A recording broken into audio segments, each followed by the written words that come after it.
Hello मित्रांनो, स्वागत आहे तुमचं मराठी ॲस्पायरंट या यूट्यूब चॅनलवर। मित्रांनो, आजच्या व्हिडिओमध्ये मी तुम्हाला मागील तलाठी भरतीमध्ये कोणकोणत्या टॉपिक्सवर प्रश्न विचारले होते ते टॉपिक्स सांगणार आहोत। म्हणजेच सोप्या भाषेमध्ये जे आपले सिलेबसमध्ये जे 4 घटक आहे कोणकोणते, एक मिनिट, सिलेबसमध्ये जे 4 घटक आहे math reasoning,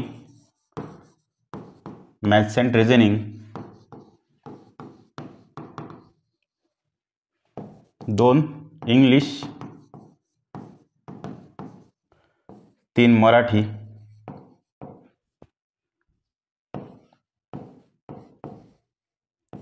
4 GK, GS and त्याला आपण करंट पण सोबत, ठीक आहे, करंट। हे जे 4 घटक आहे या 4 घटकांमधील प्रत्येक टॉपिक वाईज कोणकोणत्या टॉपिकवर प्रश्न आले होते ते आपण बघणार आहोत। सोप्या भाषेमध्ये जे क्वेश्चन आले होते त्याचे टॉपिक पाहणार आहोत। प्रत्येक सब्जेक्टची अगदी डिटेलमध्ये कोणकोणते टॉपिक आले ते तुम्हाला मी इथे सांगणार आहोत, ठीक आहे। तत्पूर्वी थोडी माझी ओळख करून देतो। माझं नाव आहे प्रवीण निकुरे। मी याआधी तलाठी एक्झाम क्रॅक केलेली आहे। लगातार 2 तलाठी एक्झाममध्ये मला गणित आणि बुद्धिमत्तेमध्ये पैकीच्या पैकी गुण मिळालेले आहे आणि मॅथ रिझनिंगमध्ये मला पैकीच्या पैकी गुण मिळाले। त्यामुळेच मी तलाठी भरतीसाठी यावेळेस तुम्हाला मॅथ आणि रिझनिंगची बॅच स्थापन केली आहे। ही बॅच शिकवत आहोत। ज्यांना कोणाला माझ्याकडून तलाठी भरतीसाठी मॅथ रिझनिंग शिकायची इच्छा असेल त्यांनी निश्चितच माझ्या ॲपवर जाऊन तुम्ही क्लासेस जॉईन करू शकता, ठीक आहे। ॲपची लिंक डिस्क्रिप्शनमध्ये दिलेली आहे। हे बघा माझे रिझल्ट्स आहे। आतापर्यंत मी या 3 एक्झाम क्रॅक केले आहे। तुम्ही स्कोर चेक करू शकता। इकडे सब्जेक्ट वाईज किंवा घटक निहाय स्कोर वगैरे बघू शकता। माझा एक चांगला टॉप लेवलचा स्कोर आहे असं तुम्ही मानू शकता हा स्कोर बघून, ठीक आहे। बघा मित्रांनो, मी स्वतः एक्झाम क्रॅक केलं आहे, त्यानंतर तुम्हाला मी इथे शिकवण्यासाठी आलो आहे आणि गायडन्ससाठी आलो आहे।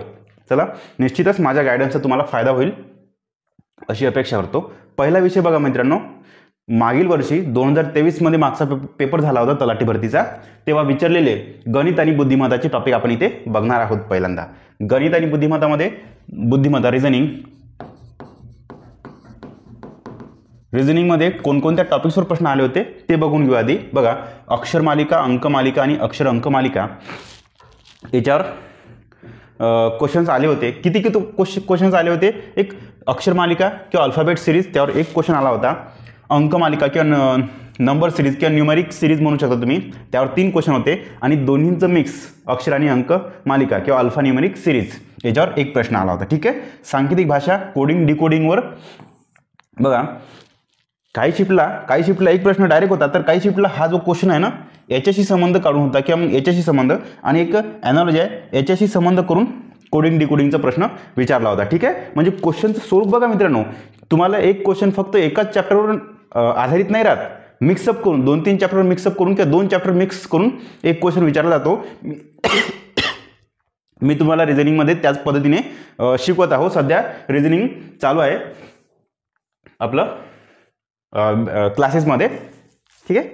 समान संबंध झाला आहे, ॲनालॉजी, त्यावर लेटर क्लस्टर याच्यावर जास्त फोकस आहे। हे पण तुम्हाला लेटर क्लस्टर काय आहे ते एकदम इझी आहे, ते काही हार्ड नाही, ते तुम्हाला प्रॉपरली शिकवतो क्लासमध्ये। संख्यांवरील प्रश्न आणि त्याच्यामध्येच याच्यावर एक प्रश्न होता, अंकांचे कोडे याच्यावर पण क्वेश्चन्स आलेले आहे। तार्किक विश्लेषण त्याच्यावर स्टेटमेंट अँड कन्क्लुजन, तार्किक विश्लेषणच्या आतमध्ये स्टेटमेंट अँड कन्क्लुजन किंवा विधान व निष्कर्ष याच्यावर क्वेश्चन्स आलेले आहेत। आकृत्यांवरील प्रश्न आणि याच्यावर आकृत्यांवरील प्रश्नांमध्ये भर कशावर आहे? आकृती पूर्ण करा, आकृती पूर्ण करा किंवा आकृत्यांची मालिका, ठीक आहे। याच्यावर एक प्रश्न दिसत आहे, मला दिसलाय बघा। प्रिव्हियस इयरमध्ये जे एक्झाम झाले त्याचं ॲनालिसिस करून तुमच्यासाठी मी हा व्हिडिओ बनवत आहे, ठीक आहे। खूप मेहनत लागली मित्रांनो, त्यामुळे हा व्हिडिओ शेवटपर्यंत बघा। या व्हिडिओमध्ये आपण काय बघत आहोत तर मागील वर्षी प्रत्येक घटकनिहाय प्रत्येक सब्जेक्टमध्ये कोणकोणत्या टॉपिक्सवर प्रश्न आले होते ते आपण टॉपिक्स इथे बघत आहोत, ठीक आहे। सध्या रिझनिंग चालू आहे आणि वर्गीकरण क्लासिफिकेशन याच्यावर एक प्रश्न होता, दिशा किंवा डायरेक्शन्स याच्यावर एक प्रश्न होता। बघा, हे झाले कोर टॉपिक्स। हे याच्यावर अल्टरनेटिव्ह अल्टरनेटिव्ह प्रश्न होता, म्हणजे सगळी मिळून काही शिफ्टवर एक प्रश्न होता, काही शिफ्टवर 2-3 प्रश्न होते, अल्टरनेट होते हे वाले. चला, वर्गीकरण याच्यावर एकवरती प्रश्न दिसले, हे सगळे आहे ना, हे 4-5 टॉपिक मिळून काही शिफ्टमध्ये 2-3 प्रश्न होते, काही शिफ्टमध्ये होतेच नाही असे होते. ठीक आहे. पुनर्मांडणी किंवा रिअरेंजमेंट, तुलना किंवा कंपॅरिझन, नातेसंबंध किंवा ब्लड रिलेशन, आसन व्यवस्था आणि रँकिंग किंवा रांगेतील स्थान. ओके, हे झाले रिझनिंग टॉपिक. हे जे 10 आहे ना, याच्यावर जास्त फोकस होता. वरचे जे 10 दिसत आहे तुम्हाला, याच्यावर एक्झामिनरचा जास्त फोकस होता. नेक्स्ट, आता बघा मॅथ्सच्या कोणकोणत्या टॉपिक्सवर प्रश्न आले होते ते सांगतो. गणितामध्ये कोणकोणत्या टॉपिक्स प्रश्न आले होते ते सांगतो. पहा, व्ही बॉडमास किंवा बा कंचे भागुबेव, त्यानंतर वर्ग आणि वर्गमूळ, घातांक व करणी याच्यावर प्रश्न आले होते, एक प्रश्न. ठीक आहे. आणि हे तिन्ही पण चॅप्टर मिळून तुम्ही याला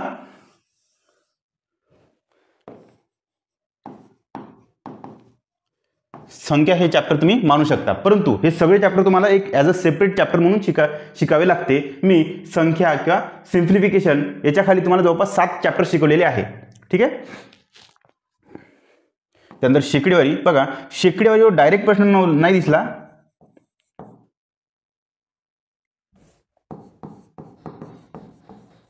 डायरेक्ट प्रश्न नाही दिसला, परंतु त्याचा संबंध नफा तोटावर करून हा प्रश्न मला दिसलेला आहे. ठीक आहे.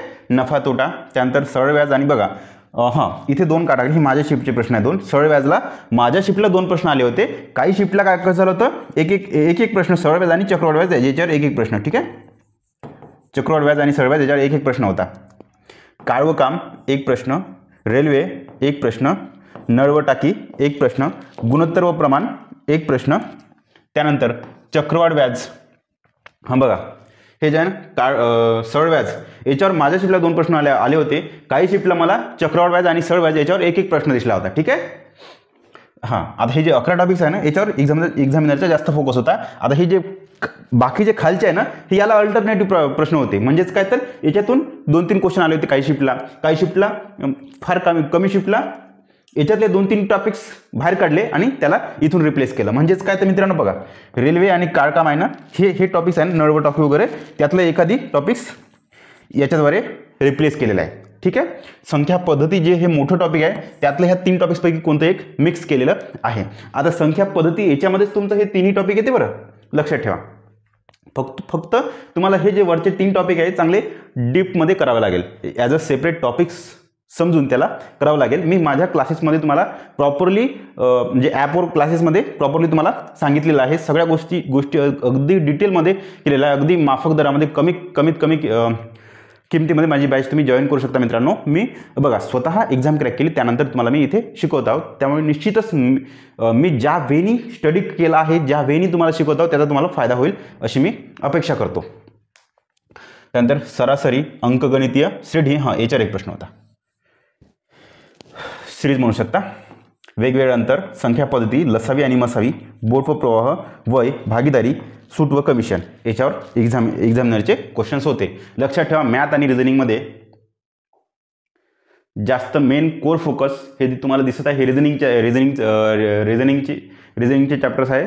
पहिले 10 पर्यंत जास्त फोकस आहे. मॅथमध्ये पहिले हे 11 आणि हे 1 अंकगणित श्रेणी 11 पर्यंत आणि 13 नंबरचा क्वेश्चन याच्यावर जास्त फोकस आहे. ठीक आहे. नेक्स्ट, त्यानंतर मागील वर्षी जे इंग्लिशचे टॉपिक्स आहेत ते आपण बघणार आहोत की इंग्लिशमध्ये कशा इंग्लिश या सब्जेक्टमध्ये कोणकोणत्या टॉपिक्सवर प्रश्न आले होते आपण ते बघणार आहोत. ठीक आहे. चला बघा, मागील वर्षी 2023ला इंग्लिशचे टॉपिक्स कोणकोणत्या टॉपिक्सवर इंग्लिशमध्ये प्रश्न विचारले होते ते आपण बघणार आहोत. बघा इथे व्होकॅब्युलरीवर 9 क्वेश्चन आले होते, ग्रामरवर 16 प्रश्न आले होते. ठीक आहे. ज्यांना कुणाला वाटत असेल सर ग्रामरवर कमी वेटेज राहते, व्होकॅब्युलरीवर जास्त वेटेज राहते, तर निश्चितपणे त्यांनी व्हेरीफाय करू शकता. प्रिव्हियस इयरचे क्वेश्चन्स बघू शकता माझ्या टेलिग्राम चॅनलवर, मराठी ॲस्पायरंट ऑफिशियल या टेलिग्राम चॅनलवर प्रिव्हियस इयर क्वेश्चन पेपर टाकलेले आहेत, ते तुम्ही चेकआउट करू शकता. तिथेच माझे सगळे रिझल्ट वगैरे टाकलेले आहेत, ते पण तुम्ही चेकआउट करू शकता. वरचे थोडे मॅसेज बघा. ठीक आहे. म्हणजे काय चेक करायचं तुम्हाला की व्होकॅबला कमी फोकस, कमी नाही 9 म्हणजे तेही जास्तच होते, परंतु इंग्लिश यामध्ये ग्रामरवर जास्त क्वेश्चन्स आलेले आहे आणि व्होकॅबवर कमी क्वेश्चन्स आलेले आहे. जनरली बऱ्याचशा एक्झाममध्ये सध्या एक्झाम्सचा कल दिसतो की जवळपास व्होकॅबला पण 12 वगैरे क्वेश्चन्स असतात. ठीक आहे, परंतु याच्यामध्ये 2-3 क्वेश्चन कमी आले, 90 आले, ग्रामरला जास्त आले. तुम्ही क्रॉस चेक करू शकता previous year questions paper analysis करून. ठीक आहे, चला व्होकॅबमध्ये कशावर प्रश्न आले ते सांगतो. सिनोनिम्सवर 2 प्रश्न आले होते, अँटोनिम्सवर 1 प्रश्न आला होता. बघा मॅक्सिमम एक्झाममध्ये हे 2 सिनोनिम्स आणि 2 अँटोनिम्स असते. मला 1 प्रश्न जाणवला दिसलाय. इडम्स अँड फ्रेजेस 1 प्रश्न, प्रोवर्ब्स 2 प्रश्न. आता बघा आणखी सांगतो तुम्हाला, मॅक्सिमम एक्झाम्समध्ये हे दोन्ही मिळून 2 प्रश्न असते आणि सिनोनिम्स आणि अँटोनिम्स 2 प्रश्न असते.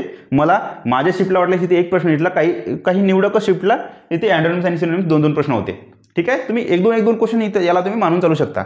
वन वर्ड सबस्टिट्यूशन याच्यावर 1 प्रश्न, मिसस्पेल्ड आणि म्हणजे करेक्ट स्पेलिंग किंवा इनकरेक्ट स्पेलिंग याच्यावर 2 प्रश्न होते. ठीक आहे, चला जनरली एक्झाम्समध्ये ह्या प्रत्येक टॉपिकवर प्रत्येक जे टॉपिक दिसत आहे ॲव्हरेजली 2-2 क्वेश्चन्स राहतेच.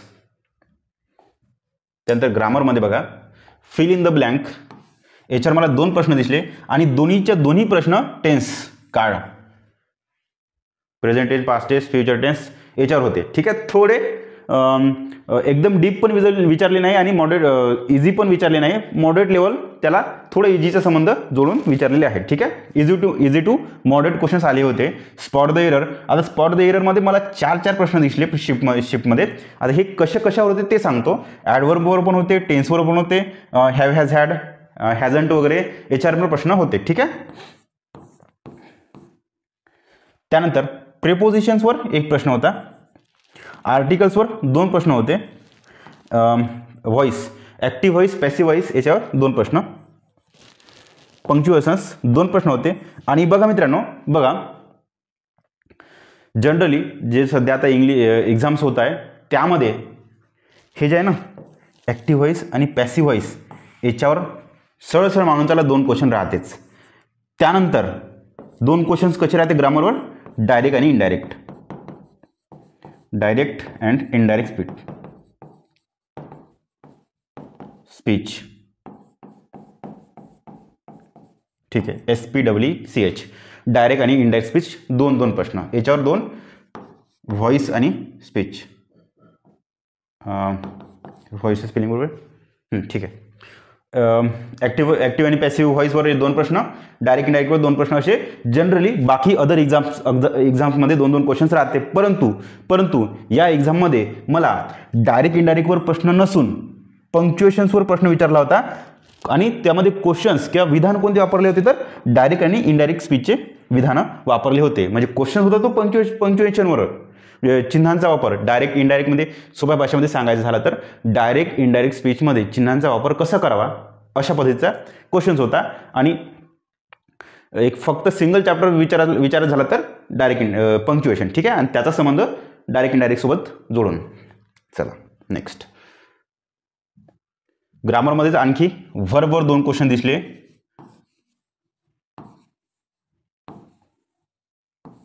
हे am is are, was were, have, has, had याच्यावर म्हणजे याचाच संबंध जोडला होता. आणि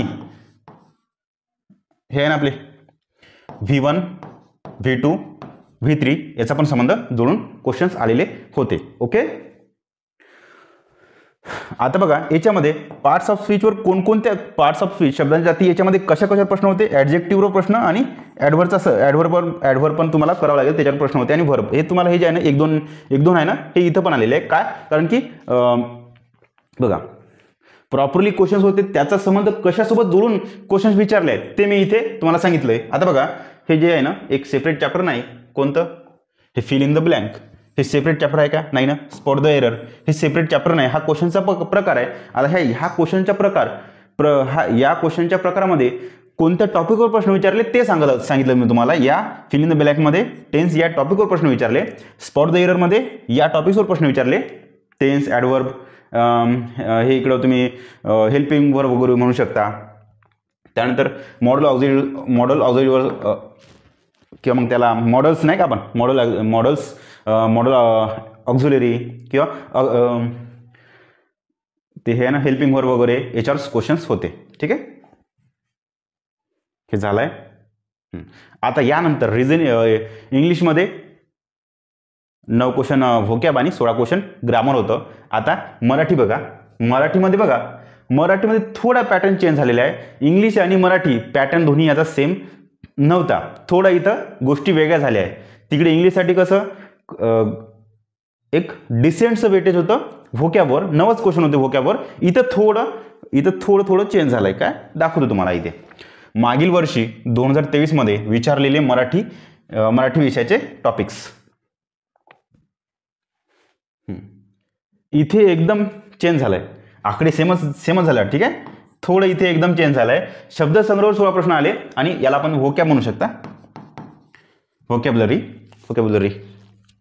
याच्यावर 16 प्रश्न आले होते आणि व्याकरणवर 2 प्रश्न आले होते. मराठीमध्ये व्याकरणावर किंवा ग्रामरवर वेटेज कमी होतं, शब्दसंग्रहावर जास्त फोकस मला एक्झाम बॉडीचा दिसला. ठीक आहे, पहा समानार्थी शब्द 5. आता याच्यावर 2-3 डायरेक्ट समानार्थी शब्द विचारले होते, काही इनडायरेक्टली समानार्थी शब्द आलेले होते. ठीक आहे, विरुद्धार्थी शब्द याच्यावर 3 प्रश्न. तिकडे कसं होतं, हे समानार्थी आणि विरुद्धार्थी दोन्ही मिळून 3 ते 4 प्रश्न विचारले होते. इथे डायरेक्ट 8 प्रश्न झाले. शब्द, म्हण, वाक्यात प्रयोग 7 प्रश्न. आता बघा, हे जे आहे ना, तुम्हाला शब्द दिला जाईल त्याचा वाक्यात उपयोग करा, म्हण दिला जाईल त्याचा वाक्यात उपयोग करा. इथे मेन चॅप्टर काय, मेन शब्द काय का वाक्यात उपयोग करा. वाक्यात उपयोग तुम्हाला करायचा होता. एक शब्द दिला जाईल त्याचा तुम्हाला अर्थ माहीत पाहिजे आणि अर्थाच्या द्वारे तुम्हाला इथे वाक्यात उपयोग करायचा होता. इथे मेन पॉईंट काय तर वाक्यात उपयोग हे तुम्हाला विचारलंय. ठीक आहे, एका शब्दाबद्दल अनेक शब्द याच्यावर 1 प्रश्न होता. हे आहे ना आपलं वन वर्ड सबस्टिट्यूशन्स. ठीक आहे, हा आहे ते एका शब्दाबद्दल अनेक शब्द. याच्यावर क्वेश्चन्स होते. त्यानंतर ग्रामरमध्ये मराठी ग्रामर किंवा मराठी व्याकरण याच्यामध्ये कशावर प्रश्न आले होते ते सांगतो. प्रयोग कोणतं, कर्मणी आणि पूर्ण कर्मणी. थोडं इथे हार्ड मॉडरेट टू हार्ड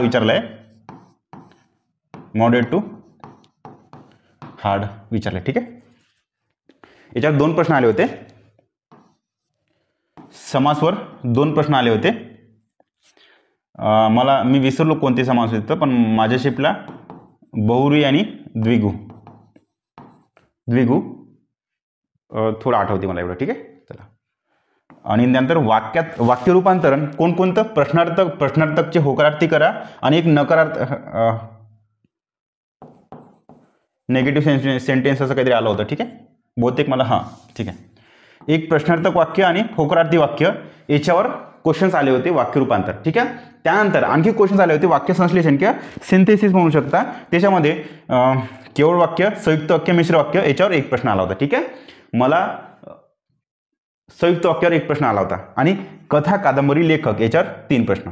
कथा, कादंबरी किंवा त्याचे लेखक, त्याचे कवी, कथासंग्रह असेल तर त्याचे कवी कोण आहे, एखादी कादंबरी असेल त्याचे लेखक कोण आहे, असे प्रश्न आले होते. 3 प्रश्न आले होते. हे जे आहे ना, हा जे आहे ना मराठीमध्ये आता नवीन सध्याच्या लेटेस्टमध्ये एक्झाम होत आहे, हे कथा, कादंबरी आणि त्याचे लेखक हे याच्यावर क्वेश्चन असतेच मित्रांनो. ठीक आहे, बघा ह्या गोष्टी सगळे प्रॉपरली ॲनालिसिस केल्याच्या नंतर माझ्या लक्षात आलं. ठीक आहे, कारण बघा मी स्वतः एक्झाम क्रॅक केली, काही ना काहीतरी इतरांपेक्षा वेगळं केलंच असेल ना मी. ओके, बघा मी स्वतः एक्झाम क्रॅक केले, त्यामुळे इतरांपेक्षा काही ना काही वेगळं केलं असेलच, तेव्हाच एक्झाम क्रॅक केली, त्याचाच तुम्हाला फायदा करून घ्यायचा आहे. ठीक आहे, नेक्स्ट. आता बघा लास्ट घटक आपला जीके मध्ये कशावर प्रश्न आले होते, कोणकोणत्या टॉपिक्सवर प्रश्न आले होते, आपण ते बघू आता इथे. मागील वर्षी 2023 मध्ये जीके मध्ये कोणकोणत्या टॉपिक्सवर प्रश्न आले होते आपण ते इथे बघणार आहोत. बघा मित्रांनो, खूप मेहनत लागते प्रिव्हियस इयरचं ॲनालिसिस करायला आणि त्या एवढ्या सगळ्या गोष्टीचं सब्जेक्टचं प्रॉपरली डिटेलमध्ये ॲनालिसिस करून तुम्हाला ॲनालिसिस करून तुमच्यासमोर व्हिडिओ सादर करायला खूप वेळ लागते. त्यामुळे एक छोटंसं लाईक करा आणि व्हिडिओ शेवटपर्यंत बघा. राज्यशास्त्र याच्यावर 5 प्रश्न आले होते, इतिहासवर 6 प्रश्न आले होते, भूगोलवर 3 प्रश्न, विज्ञानवर 3 प्रश्न, अर्थशास्त्रावर 1 प्रश्न, संगणकावर 1 प्रश्न आणि चालू घडामोडी याच्यावर 6 प्रश्न. सरळ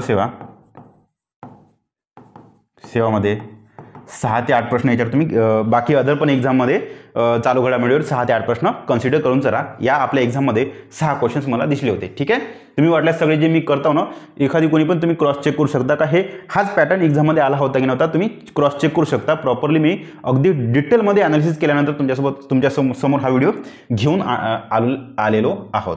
ठीक आहे, राज्यशास्त्राचे 5 क्वेश्चन त्याचं मी हे करतो वितरण करतो कशावर होते. तर नागरिकत्वावर 2 क्वेश्चन होते आणि हे क्वेश्चन थोडे मॉडरेट लेवलचे होते. ठीक आहे, मॉडरेट लेवलचे. मूलभूत हक्कावर 1 क्वेश्चन होता कलम 26 वर आणि ऑप्शनमध्ये 27, 28, 29, 30. ऑप्शन 30 नसेल बहुतेक. ठीक आहे, चला. राज्य माहिती आयुक्त आणि भारताचे माहिती आयुक्त कोण आहे हा एक प्रश्न होता. ठीक आहे, 1 मिनिट. याच्यावर कोण आहे हा प्रश्न होता आहे आणि हे जे भारताचे माहिती आयुक्त आहे ना ते नियुक्ती कोण करते असा काहीतरी प्रश्न होता. ठीक आहे, नियुक्ती कोण करते असा काहीतरी प्रश्न होता ते. ठीक आहे, तर या गोष्टी तुम्हाला करायच्या आहे.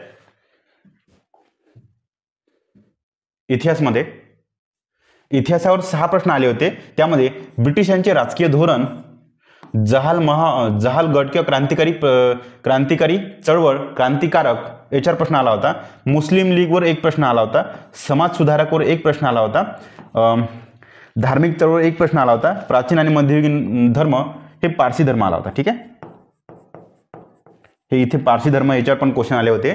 आणि त्यानंतर मुस्लिम लीगवर याच्यावर पहा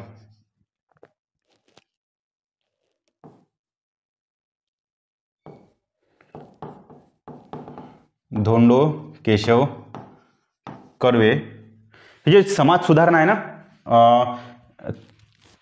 जे समाज सुधारक जे आहे आपले त्याला काय म्हणते आपण एक रामकृष्ण मिशनवर याच्यावर पण. ठीक आहे, काही शिकला धोंडो केशव कर्वे, काही रामकृष्ण मिशन. ठीक आहे, याच्यावर प्रश्न आले होते. इथे टिळक, इथे विलिनीकरण धोरण, राज्य विलिनीकरण धोरण इत्यादी प्रकारचे क्वेश्चन्स आलेले होते. ठीक आहे, त्यानंतर भूगोलामध्ये कशावर क्वेश्चन आले होते. राज्य व राजधानी याच्यावर 1 प्रश्न होता. राष्ट्रीय उद्यान याच्यावर 1 प्रश्न होता. बायोस्फिअर रिझर्व, संरक्षित क्षेत्रे वगैरे, बायोस्फिअर रिझर्व याच्यावर 1 प्रश्न होता. आणि याचा संबंध करंट सोबत जोडला त्यानं, होता संबंध. नेक्स्ट, विज्ञानामध्ये कशावर प्रश्न आला होता. DNA 1 प्रश्न, पेशी 1 प्रश्न, DA आणि RNA याचं मिक्स करून 1 प्रश्न आला होता. वाक्य संश्लेषण 1 मिनिट, हे मराठीचं आहे. ठीक आहे, ओके. 3 प्रश्न आले होते. DNA वर सेपरेट 1 क्वेश्चन आला होता. DNA आणि RNA वर कंबाईनली क्वेश्चन आले होते. हे माझे शिफ्टवर आले होते. ठीक आहे, अर्थशास्त्र जनगणना सगळ्याच शिफ्टवर जनगणनेवर प्रश्न होता. ठीक आहे, मॅक्सिमम जवळपास 90% शिफ्टवर जनगणनेवर प्रश्न होता म्हणजे अर्थशास्त्रामध्ये. नेक्स्ट, संगणक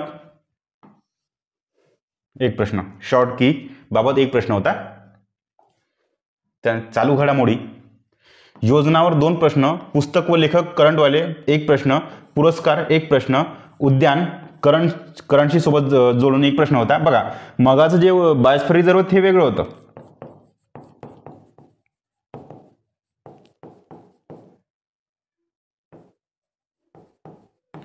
त्याच्यावर 1 प्रश्न होता आणि उद्यान सोबत करंट जोडून 1 प्रश्न होता. ठीक आहे, चला. अल्पसंख्याक करंटवर 1 क्वेश्चन. ठीक आहे, अल्पसंख्याकांविषयी नवीन घडामोडी, लेटेस्ट घडामोडीवर 1 प्रश्न होता. चला, झाला मित्रांनो, आजचा व्हिडिओ संपलेला आहे.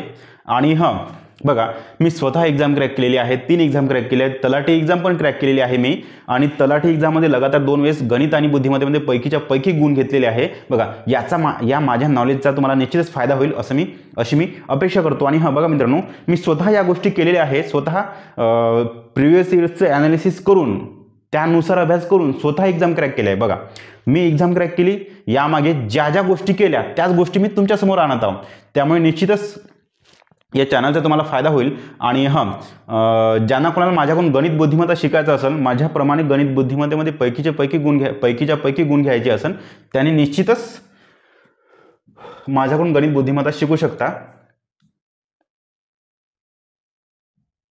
ठीक आहे.